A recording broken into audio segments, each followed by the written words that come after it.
Hello అండి, నేను మీ Sirisha Balu. Previous వీడియోలో చూశారు కదండి, ఎండు రొయ్యల కర్రీ ఏ విధంగా చేశానో స్మెల్ లేకుండా.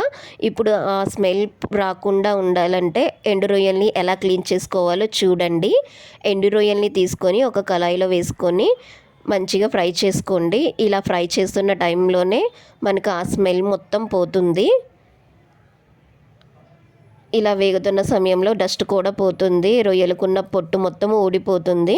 ఒకసారి చూడండి ఎలా రొయ్యల పొట్టు మొత్తం పోతుందో. ఇలా బ్రౌన్ కలర్లో వచ్చేంత వరకు వేగనివ్వండి.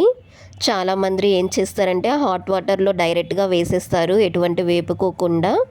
కానీ హాట్ వాటర్లో వేస్తే స్మెల్ ఇంకా ఎక్కువ అవుతుంది, కర్రీ మొత్తం స్మెల్ వస్తుంది. సో అలా వేయకుండా ఫస్ట్ ఇలా వేపుకొని హెడ్ టెయిల్ మొత్తం తీసివేసి శుభ్రంగా క్లీన్ చేసుకున్న తర్వాత మీకు హాట్ వాటర్లో వేసుకోండి. అప్పుడు మనకు కర్రీ అంతా మంచిగా ఉంటుంది, ఎటువంటి స్మెల్ ఉండదు. ఇంతేనండి, ఎండు రొయ్యల్ని ఈ విధంగా క్లీన్ చేసుకోండి. Thanks for watching. Like, share.